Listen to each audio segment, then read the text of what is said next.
Hello, everybody. This is Rebekah Freedom. This is episode number 51 of Heard Not Seen. And today's topic is going to be boundaries. And of course, this is produced by none other than John Beethan. Thank you. What a sexy voice you have. Give credit where credit's due. Well, I just want to say at the top, we were having conversations before, and then I said, "You ready?" She goes, "Yep, I'm ready." And I hit the record button. She goes, "This is Rebekah." It's just like, really? Yeah, we're gonna, we're gonna play. We're gonna play with a little bit of energy, a little bit of voices today, a little bit of good times. Because let's be honest, how many of us are awesome at boundaries? Like, maybe 2 people in the world, and they're dead. I would say Jesus, and I'm going to go Buddha at boundaries, possibly. I love that. But you know what? Maybe not, because if Jesus was really good at boundaries, would he have been hung on a cross? I don't know. For you to think and contemplate and find out, folks. So we're going to dive right in with a little bit of humor, but also some serious stories and mix it all in, because I know that you have that burning question. How do I create healthy boundaries? What is a healthy boundary? And some of you are like, what the fuck's a boundary? It's a cute word that Dr. Phil throws out every once. I think Oprah said something about that occasionally, once in a while.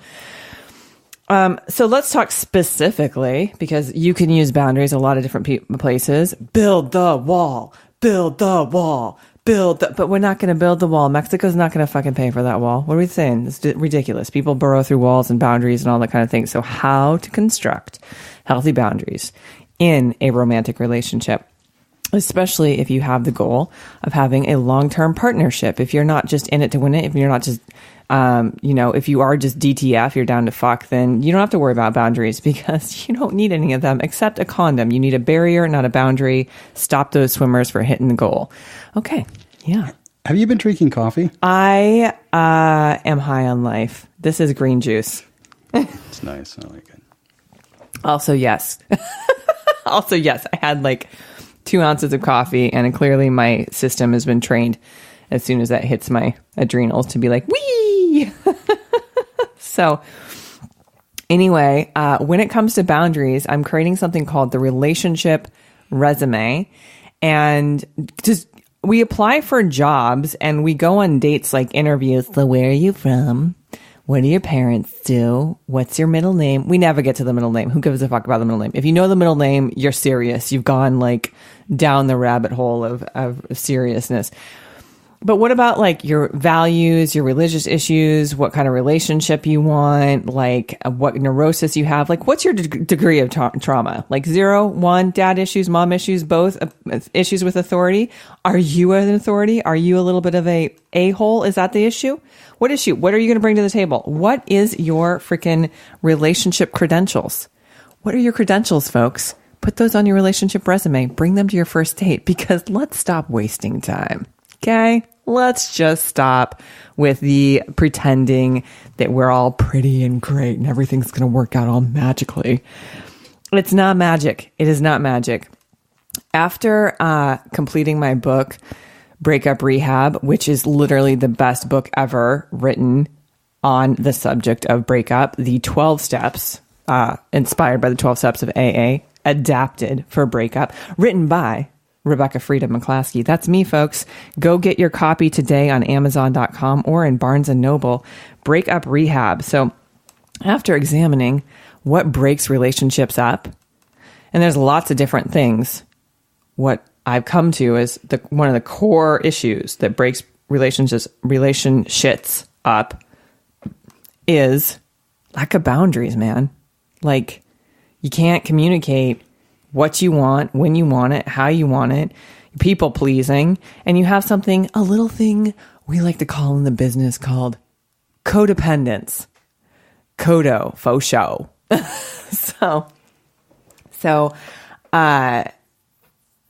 So let's talk about attachment disorder. If we're going to get into boundaries, if you're really going to understand how to construct healthy boundaries, we're going to go into understanding how and when they form. like what the dealio is with boundaries. The book is called Attached. I forget the name of the author. John's going to Google. He's going to Googs for me. And it's brilliant because it just breaks down attachment theory. So essentially, there's something called secure attachment. We're going to tie this back into the relationship resume. I want to like lay this foundation and then get back to how you would fill out your relationship resume. And yeah, what do you got? What do you got on the author on that? Any like hits there? Oh, Dr. Amir Levine. Yes, Dr. Amir Levine. Yeah. Okay. Great. Attached. And it's fantastic. So for you to be able to fill out your relationship resume, to know what your relationship credentials are, your credentials, and you can't just write stupid on there because, yeah, I mean, I guess stupid dates stupid, but why be stupid when you can be smart, have a smart relationship, you can have smart coupling, you can have smart partnering, you can be able to articulate your boundaries and have a healthy relationship. To do that, you have to understand your attachment style. Okay, so here we go. When we are born, I want to make this a musical a little bit. When we are born into the world, we are babies and we are in need of our parents. All right, that's as far as musically inclined we go. So here we are in this world, in the symphony, if you will, this musical called life. And sometimes we're in harmony where you can go out into the world and you can play and you can explore, and then you come back to your caregiver. That caregiver is mom or dad or a primary, human being who is supporting your well-being, and you can get your needs met. Your needs being food, touch, and movement. So food is obviously the nourishment, both emotional, spiritual, psycho-emotional, the blending of needs met, and also nutritional, like food. You need food. You need touch. You need to be able, and touch can be verbal, like the words that are spoken to you. That's a way of touch. Wavelengths are touch. And then also, obviously, touch. You need to be able to have nerves grow through when we're pre-verbal as babies through the experience of touching soft, hard, and all the different surfaces. And movement. If your heart's not moving, your bowel's not moving, and you're not moving, you're dead. You need the movement. You got to have the movement. So the caregiver, the securely attached caregiver, is something that's reliable. You can go out and explore the world and come back and then get your needs met, food, touch, and movement. And then as you develop as a human being and you come out of the nonverbal stage into the verbal stage, you start to assert something called the ego, which sounds very much like no at the age around 2, or mine, mama, dada, who cares, but no and mine. And very much like the seagulls on Finding Nemo, mine. So great, cool. Apparently, they've done some statistics out there that 60% of the population is securely attached. They had at least one adult, one authority figure who provided their needs. They had shelter, they had food, they had all the things they needed, the stuff to like grow up and go about the business of learning how to be a human being. Now, for us lucky folks that had parents that were traumatized by their parents, and their parents were traumatized their parents, and we have 7 generations of fucking trauma handed down to us, we're not securely attached. We are the anxious or avoidant attached type people. There's also reactive attachment disorder where babies don't bond with their mothers. There's all sorts of stuff that happens, but essentially there are several. So let's say you have a caregiver that is ambivalent. They're hot and cold, or you have a parent where one's good cop and one's bad cop. You're going to have ambivalent attachment. Come close, go away. When you grow up, you just don't know where your needs are going to get met. So you learn a lot of manipulations and a lot of different people pleasing, go along to get along kind of stuff starts to appear, and it really impacts your ability to be intimate because you're always sort of in this hypervigilance of your environment, never quite settled into it, and you are ambivalent. Those are particularly fun people to date. And by fun, I mean fucking crazy making, infuriating. Yeah. Kind of close to your heart, huh? Yeah. There might be some stories coming up in the future. Like, it's so crazy. I just want to totally own that as a psychotherapist. Like, I want to put emphasis on psycho, because we're the wounded warriors. We're the wounded healers. You see that all the time. The people that actually do the best work are the ones who are experiencing it and transmuting it. And I would say that's very much, I'm an experiential learner, and I go through this stuff and then I bring it back to my clients with like a clear vision, because listen, kids, we're all in this together. So let's say you had a parent that was really strict, or just even abusive, right? Verbally abusive, sexually abusive. Your boundaries were violated, and your safety was violated.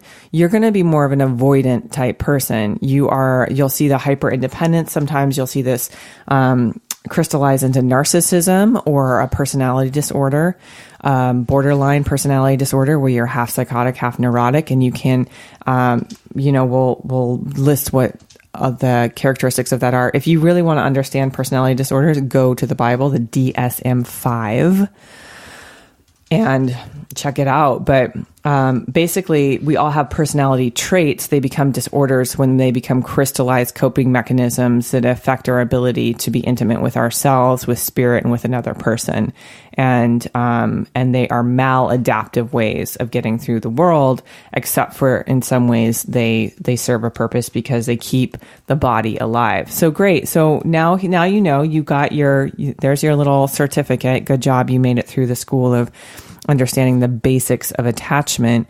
And then there's the fun people that are a little bit of avoidant and ambivalent, which is, again, where you see some personality disorders come up. So I want to talk about early childhood trauma, and this is very much like the baggage we bring into relationships, right? We bring in the blueprint that was given to us by the environment that we grew up in.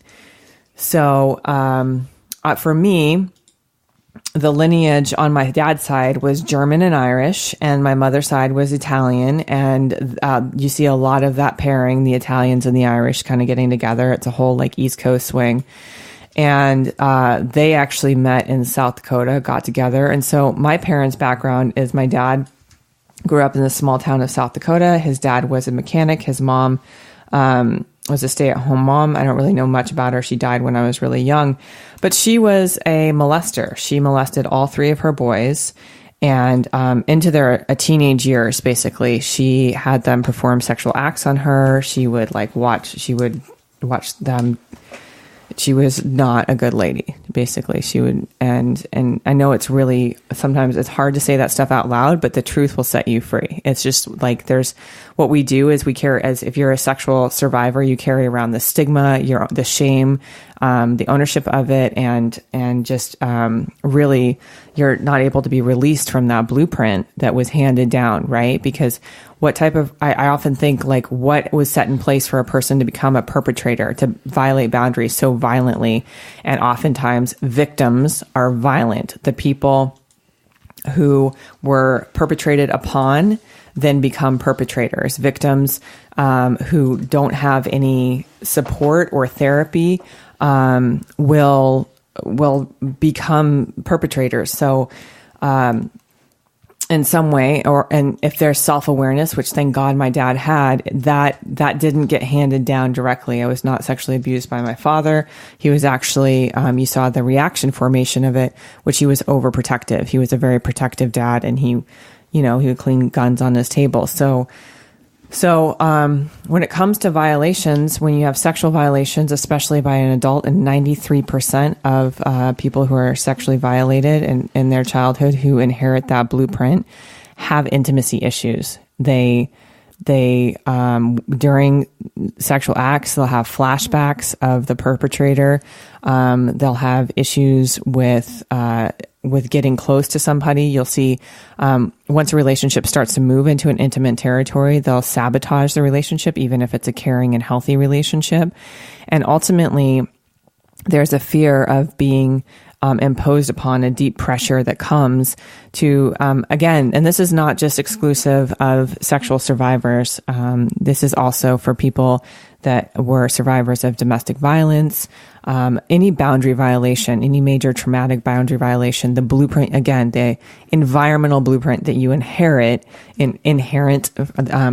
can't say that word right, that you get basically from the environment you came up in. If you had parents that were fighting all the time, that's going to wire your nervous system in a certain way to really be vigilant, because we're, aside from our frontal cortex, our more developed brain, and our opposable thumbs, our bodies are animals. They're radios to take in the wavelengths, the information, the sound waves, the light waves, the thought waves, and to interpret those. And there's mechanistic and vitalistic view of the body. So mechanistic is that the electromagnetic field around the body comes from the output of our neurons firing. So it's like sort of like the leftovers of our body, like doing the work it does, creates this auric electromagnetic field. That's why you can swipe on your phone, is you have electricity running through your fingers. And that they think that your body creates that. There's another view, the vitalistic view of the body, is that the auric field, the energetic field, actually creates your body. So the way your body is absorbing and interpreting the field around you, which you can actually master your thoughts, creates your body. If you're overweight, that's one way your body's interpreting the field around you. And we've also correlated a large portion of the society that's obese back to sexual trauma or, again, survivors. So when it comes to your relationship resume, to like the actual hardcore stuff that the baggage you're bringing into a relationship, much of what we're bringing in and replicating in our relationships is happened from age 1 to 5, maybe 1 to 7, the early ages where the questions are, is the world okay? Am I okay? Is the world okay? And then you start to graduate into how much can I do? Your sort of efficacy in the world. The early developmental stages of life is when the blueprint really starts to be anchored in your system, in your body. So I know this is a lot of information. So let's all just take a breath right now and slow down.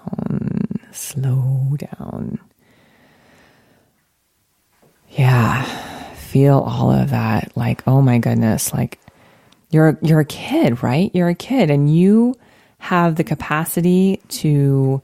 You're just learning your motor skills. You're just sort of feeling. You went from this like fish in a pond, you little embryo in the side of your mom, out into this world where you're breathing air. And you're just getting your motor skills. You're sort of figuring out where you fit in the world, the societal scheme of things. And then imagine that boundary violation coming in. You don't even have the cognitive skill set, You don't even know what mastery of the mind is. You're still in some ways connected to heaven. So just imagine like that blueprint gets imprinted on your body, and your body begins to replicate that. It starts to naturally look for the threats, and this is what we call triggers in the world, so that it can keep itself safe. Yeah, so again, just take a breath and realize, oh, maybe my boundary setting or lack thereof is not some fatal flaw, right? Maybe I'm not just like a stupid human who keeps dating the same type of person, going through breakup after breakup, is willing to take abuse and just really hang in there. And then we form something called the martyr complex, where we're suffering righteously for the other person, or we're suffering righteously for ourselves. Martyrdom, that's fun. my mom carried that around very much so, because my dad, his blueprint of being molested turned into compensation as a adult man who got married. He basically married my mom because he was on a lot of drugs and she had just slammed her head on the pavement in a motorcycle accident, and she was crazy. And he's like, feels like our crazy matched up. So they got married. How they stayed married, I don't know. Just the grace of God. Literally, my dad went to Bible school, so redemption is possible. And then studied the metaphysical arts and became a chiropractor and a healer, and had this life that blossomed out of the pain. But he also compensated from his blueprint, inheriting having that sexual trauma, by cheating on my mom several times. He had several different affairs. He went as far to bring his mistress to my 8th grade graduation, and she gave me like a journal, like, hello. Like, do I have daddy issues? Yes. Did I inherit a blueprint from my parents? Yes. My mom was constantly, she struggled with her weight, because when you slam your head on asphalt and have to relearn your life, you're not going to heal completely. And so her whole thing was, I'm not sexy enough to keep your dad around. It's my figure. And it turned into this addictive cycle where she would eat to compensate, to fill the hole. And addiction really moves you further away from what you're really wanting, which is actual nourishment. When you're feeding that beast, the addictive beast, you're feeding the anxiety with a temporary fill. So again, I know we're covering some heavy ground, and this is what it's like to counsel with me, right? We get deep. We really get into it, because like, why waste your time? Like, why suffer another day? Why repeat cycles that are not going to serve you? And sometimes we have to run the track several times before we break a sweat and finally feel the freedom. The endorphins kick in. And that is why, you'll do things repetitively in your lives until you finally can get a coach or a counselor or somebody to bring you a new perspective. So, again, the blueprint I inherited from watching my mom try to fix my dad and fix his blueprint, and they fought about it all the time. And she would scream at him, I'm not your old lady. I'm not the one who did that to you. And she would just lose her temper. It's what I learned is that the way to keep a man is to be a sexual object. Like, that's a fun blueprint to inherit. So suffice to say that when I was 20 years old, and after years of being in Christian school and sort of being the weirdo, the outcast, when I went to college, my dad died my freshman year when we moved from California to South Dakota, and he had a heart attack.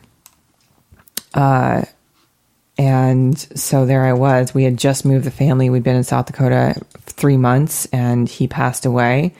So when I went to college, like, I was a virgin till I was like 22. And then after I had sex for the first time, it's like I was off to the races. Like, I was indiscriminate. I just kind of was like, slept with whoever, because I wasn't sleeping with people for connection. I was replicating the blueprint of, you have to be an object. You're a sexual object. And that's, if you're not a woman, you don't mean anything unless you're putting out or giving out to men. And then I was trying, of course, chase after the feeling of having a father figure, And I've done a lot of work on this. Like, you don't get a master's in counseling. You don't spend 3 years at Naropa, the mindfulness school in Boulder, Colorado, in classrooms talking about this, reviewing it and going over it. And I would say that the thing that sets you free is awareness. Like, that's why the first step in AA is like, admit that you're powerless over your addiction. Like, and it's not that to say you're a powerless person. It's just to say, like, you need to practice surrender, and surrender right now, because these blueprints are core. They turn into core stories, core beliefs, everything like that. So I want to break it down. I'm going to break it down for you. I'm break it down on how you create healthy boundaries. Now that you know everything that contributes, like the basic structures that contribute to like the shitty boundaries we have, where we love people, but we push them away. We sabotage relationships. We choose isolation. We pine over partners that we know are not right for us.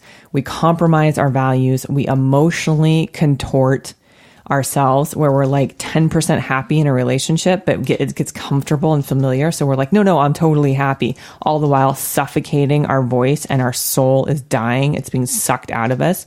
I mean, I'm just saying it happens. We do these things because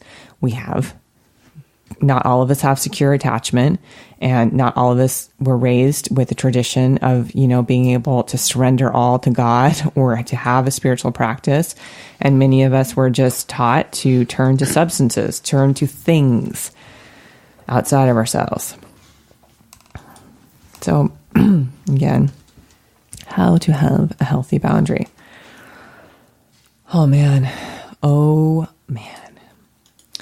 Well, the first step really of having a healthy boundary is to get to a meeting or get support. The same, if it's being replicated in your body, the same mind that created the problem, like basically you inherit it and then it becomes story, no belief, won't solve it. You need new perspective. So the first way to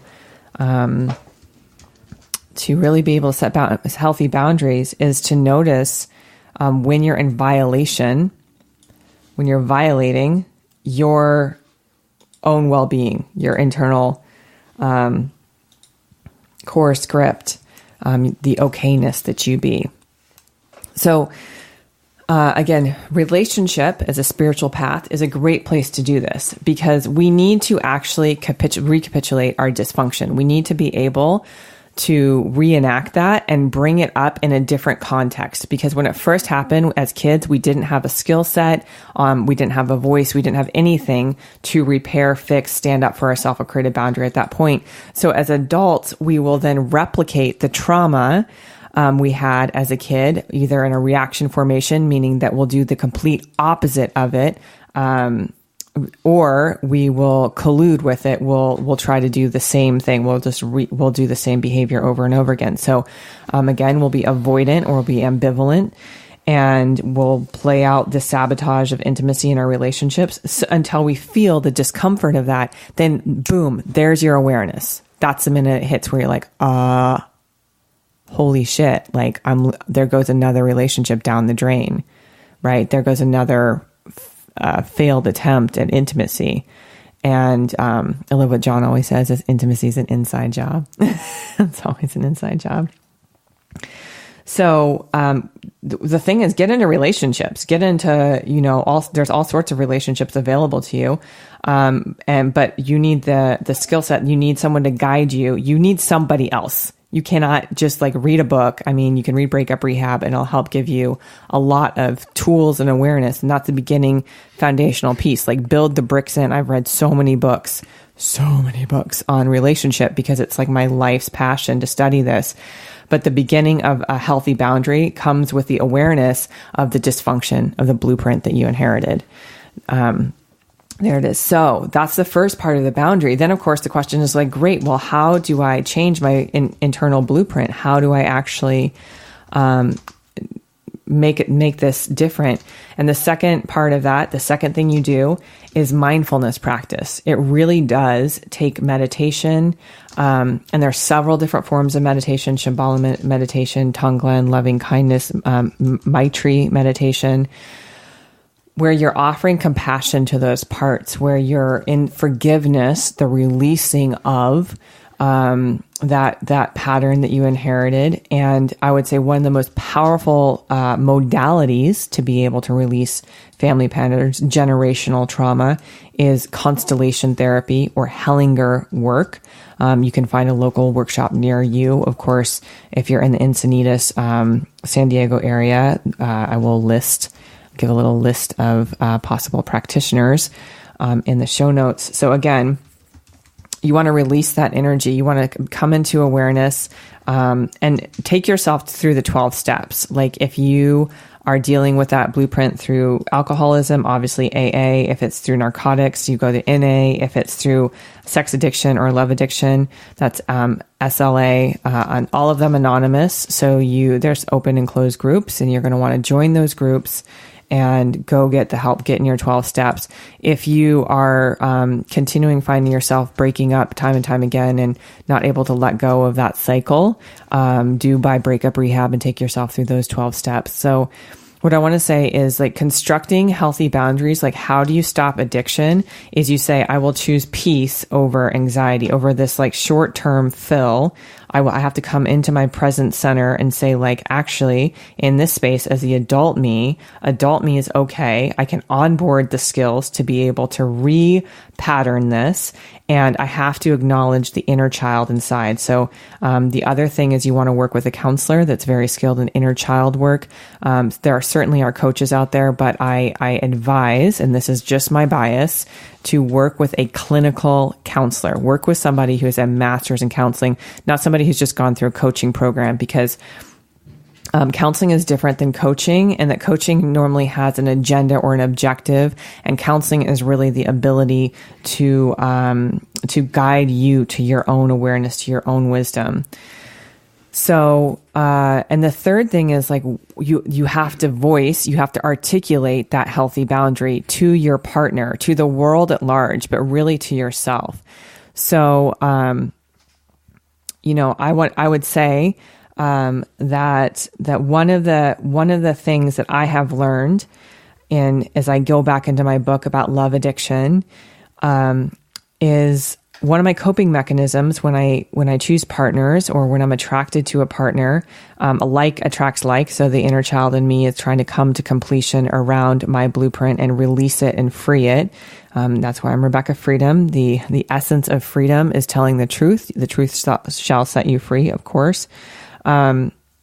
So one of my patterns I retraced in this last relationship cycle that I went through is that I am not, like, I have to earn love, and I earn love through giving away my body, through sex. Like, I started a relationship by having sex right away because I didn't have the awareness that I could just I could be intimate with somebody and not have to have it be a transactional relationship, like a transaction, that there's actually somebody could just enjoy my company for me being me.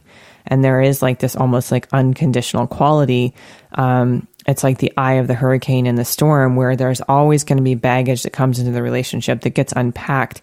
And you really and there was a lot of chaos. We focused on the baggage, and it like jerked us back and forth, versus finding the eye of the storm, the centered place where it's like, I'm okay and you're okay, but we have some shitty blueprints that are trying to come to the surface and work their way out. Man, I just gave the information today. Like, that was a dissertation, folks. That was like PhD grade. Like, yeah, if the recorder had, sound effects built in, I'd probably be doing the clapping thing. Oh my goodness. Like, thank you to the Academy. Thank you, to the Globes. Yeah. So healthy boundaries, you'd mentioned 3. Yeah. So just a summary of what those are. Yeah. So for healthy boundaries, you have to have them come up into your awareness. And often that happens through the pain and discomfort of repeating patterns over and over again. So once they come into your awareness, you use mindfulness practices to repattern those. You start to create separation. You don't identify with the pattern anymore, and you release the shame from it. And then the third part of that is you actually articulate your boundary. You actually say, if you are coming into a relationship, and this is an example of something that would go on your relationship resume. If you come into a relationship, you say, I'm not here to just have sex. Like, I really want partnership and intimacy. And that's what I'm available for, right? That's my particular boundary. People often speed into commitment because we're using it as a distraction for the deeper fears that we're carrying around. Again, fear is false evidence appearing real. So those are the articulations of how to create healthy boundaries. We inherit blueprints from our parents, from the environments we're raised up in, and then we replicate those blueprints throughout our life, because we're trying to gestalt them, to bring them into full circle and release them so that we can be free to be the full expressions, the full children of God that we be in this lifetime, to actually transmute the gift that we're given, the blueprint of our life, into the world and live our purpose. Okay. So people often struggle with this. This is something that obviously I've struggled with, like having healthy boundaries, being able to hold space for myself, being able to dive into intimacy, into me I see. So if you find yourself hurt, disappointed, fearful of relationship, sabotaging it, pushing people away that you actually want close, if you find yourself in an addictive cycle where you're reaching for a substance to distract from the discomfort, if you're finding yourself in an abuse cycle where you're in a honeymoon stage where someone's like so sweet to you, then there's this buildup of pressure and then a rupture. There's somebody who sexually violates you, verbally violates you, violates your body physically through violence, and there's a trauma there. And then there's the period of like repair. I'll never do that again. And you feel trapped through something called trauma bonding. Or if you just are in a place where you're pretty healthy, you're good, but you want to continue to evolve and grow, right? Then the core skill I'm inviting you to, offering to you, is to learn healthy boundaries. And I jokingly say I've put myself through the field test. I've gone through the relationships where I saw the results of when I was not able to articulate a boundary, and just how powerful it is when you heal an old blueprint and you can be able to stand in your power, in your victory. So, and I'm inviting you to that right now. I'm also inviting you to share this podcast with your friends. If this is something that really hit home with you, I would like to say thank you for listening to this. We've woven all over the place, from comedy to education to our last podcast. We threw some music on it and experimented with that, and we're in the flow that is life. And I want to say, again, I welcome you to the process of learning healthy boundaries, sharing this podcast, and talking to me directly. Like, actually get support and join the movement. Join the movement of freedom at RebekahFreedom.com. That's REBEKAH freedom.com. Thank you so much for listening. Listen to this back. There was so much information in it, and it's my pleasure to share it with you. Go forward and be set free.